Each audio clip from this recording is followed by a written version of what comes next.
All right, guys. So, in Unit 10, what we're going to be talking about is all about how to solve quadratic equations. In fact, what we're going to end up doing is actually using some of that stuff that we did in Unit 8 for factoring to help us do some solving as well. Now, before we get there, we need to talk about a very important property in Section 10.1, which is what is called the zero product property. Now, it's a very important property, but it's a very easy property to remember and a very easy property to use. So here's what the zero product property says. It says that if the product of two quantities equals zero, then at least one of the two quantities has to equal zero. In other words, if you have A times B equals zero, then either A has to be zero or B has to be zero. And that should kind of make sense. If you have two numbers that are being multiplied to give you zero, then either the first number has to be zero or the second. And it doesn't matter what the other number is. So let's say the first number was a 2, then the second number has to be a 0. Or if the second number is a 3, then the first number has to be a 0. Or it's always possible that they're both 0. But the only way that you can multiply two numbers together and get a 0 is for one of them to equal 0. Now the same is true if the two things that are being multiplied together aren't numbers, but are maybe factors instead. So if you have something in parentheses being multiplied to be 0, then one of the two things has to equal 0. And so that's going to be kind of the property that we're going to use. That's kind of the way it works. Now let's see kind of how that is going to help us with solving. So on this very first example, we've got x multiplied by x minus 5 is equal to 0. So what we're going to do, and notice that where the multiplication is between x and that second parentheses. And so what that means, if these two things, and when I say two things, I mean the first is x, the second is x minus 5, that one of those two has to equal 0. Either x has to equal 0 or x minus 5 has to equal 0. Now notice that one of those is already kind of done. Notice that where we had x equals 0, that's already got x by itself. We already have our solution. For the second one, we do have at least one step that we're going to need to do to get x by itself. Just add 5 to each side of the equation, and you're going to get that x is equal to 5. And at that point, you have your second solution, so either x equals 0 or x equals 5, and there are your two possible answers for that first example. In other words, to use zero product property, we're just basically taking everything that's being multiplied together and setting it equal to 0. So let's do another example of that. On this next example, we've got 2x multiplied by x plus 4 is equal to 0. So once again, we've got two things that are being multiplied. We've got 2x and x plus 4. Let's set them both equal to 0. So 2x equals 0 and x plus 4 equals 0. So now to solve on the first equation, we'll divide by 2 on both sides. That'll give us x by itself on the left is equal to 0 divided by 2, which is 0 on the right. For the second equation, we have x plus 4 equals 0. So we're going to subtract by 4 on both sides. And that's going to give us x being equal to negative 4. All right, let's take a look at another example here.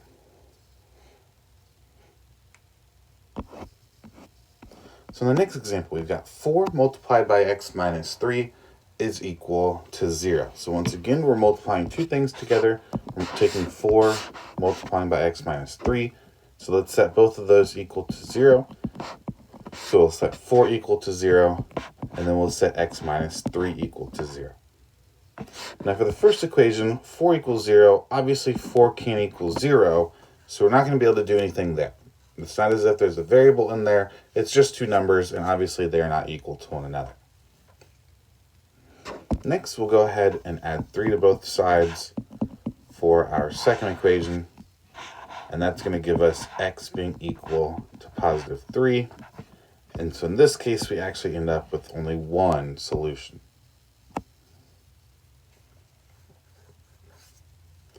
All right. Now, for this last equation, on this page of the notes, we have x minus 10 in parentheses squared being equal to 0. Now, at first glance, this does look just a little bit different than the other equations. So let's do this. Remember that anytime you're squaring something, you're really just multiplying it by itself. So we're taking x minus 10 multiplied by itself, so multiplied by x minus 10 is equal to 0. In which case, we once again do have two things being multiplied together to equal 0. We have x minus 10 being multiplied by itself. And so what we'll end up doing is actually setting x minus 10 equal to 0 twice. And so from here, we'll go ahead and solve each of the equations, which really is doing the same thing for both. It is just adding 10 on both sides of the equation. So the first equation will be that x equals 10. And the second equation will also be that x equals 10. And so usually when that happens, we can do one of two things. We can either list it twice like we did just now. Later on, probably not for a little while, probably in Algebra 2 next year, or intermediate algebra rather, what you might see is that x equals 10, and they'll say that it happens multiple times and it has a multiplicity of 2. This would be kind of the second way that you could write it. Wouldn't worry too much about writing it that way, but just wanted to point out that there is kind of a second way to write it when there are two answers that are the same. All right, let's take a look at a few more examples here. So using what we just learned on that previous problem, where we've got 7 multiplied by x plus 6 being squared. Obviously, for the 7, nothing we can do there because 7 does not equal 0, so that would be one that gets crossed off. And where you have x plus 6 squared equals 0, remember, all that really means is that you're going to have that written twice. So what we can actually do to save a little bit of time is just go ahead and solve it once. So we set x plus 6 equal to 0. Go ahead and solve by subtracting 6 from both sides. We'll get that x is equal to negative 6. And remember, since it was being squared, that would happen twice. So you can either list it twice, or remember, the other way you can say that is to say that it happens multiple times and has a multiplicity of 2. Either way works. I'll just go ahead and leave the final answers written like this. Okay. Let's take a look at one more example on this page, and then we've got a few more on the next page as well, just to make sure everything makes sense. So on this one, we've got x minus 3 multiplied by x plus 7 is equal to 0. So once again, let's take each of the things that are being multiplied together, each of our factors, and set them equal to 0. So then solving, we'll add 3 to both sides, and we'll get that x is equal to positive 3.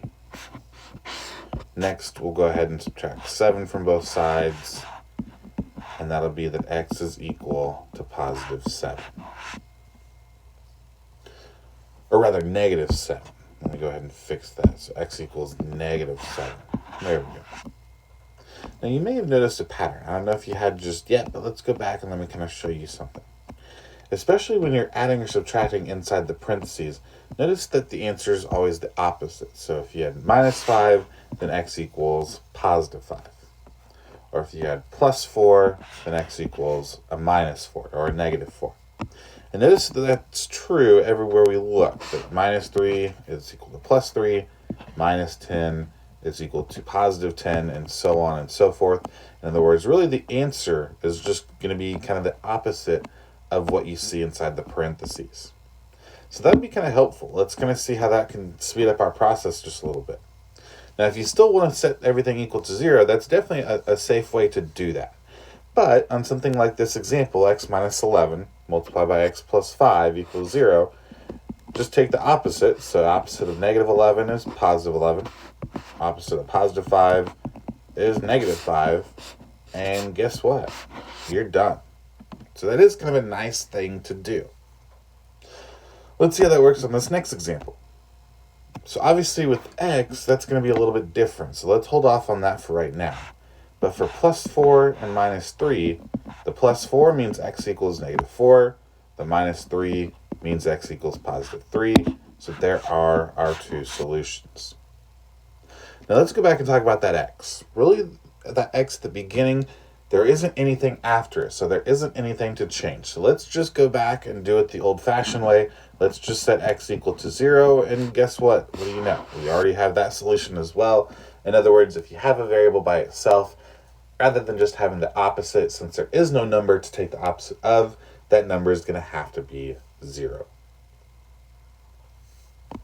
Now, that strategy is nice, and it's kind of cool when it works, but the problem is it doesn't work all the time. And in fact, that's what these last two examples are here to show you, is we can't go straight to saying x equals -2 and x equals +1 on this next example. And the reason is it looks a little bit different. Notice that there's now some numbers in front of x that we need to take care of. So let's just go back. Let's do it the way that we started with by just setting everything equal to 0. So we'll set 3x plus 2 equal to 0, and we'll set 4x minus 1 equal to 0. So when something becomes different from what you're used to seeing, just go back and work at the way that you first started working it, and kind of see if there are shortcuts later on. Notice that we really didn't even do any shortcuts till we'd already done 5 or 6 problems. And now that the shortcuts no longer work, we're going to go back and just do it the way that we know always works. All right, so for 3x plus 2 equals 0, let's go ahead and solve for x. So we'll subtract 2 from both sides. So 3x equals -2. Now we'll divide both sides by 3. And so x is going to be equal to -2/3. And we'll go ahead and just leave our answers as fractions. Don't worry about typing them into a calculator to get decimals. We'll leave it just like this. For the next equation, we'll go ahead and add 1 to both sides. So that'll be that 4x is equal to +1. Now divide both sides by 4. So x is equal to 1/4. Once again, just leave it as a fraction, and there are your 2 answers. All right, let's take a look at one last example, and then we should be done for today. So looking at our next example, there are 3 things to set equal to 0. There's the number 2 at the very beginning. There's our first factor, which is 4x minus 2. And then there's our third factor, which is 2x plus 4.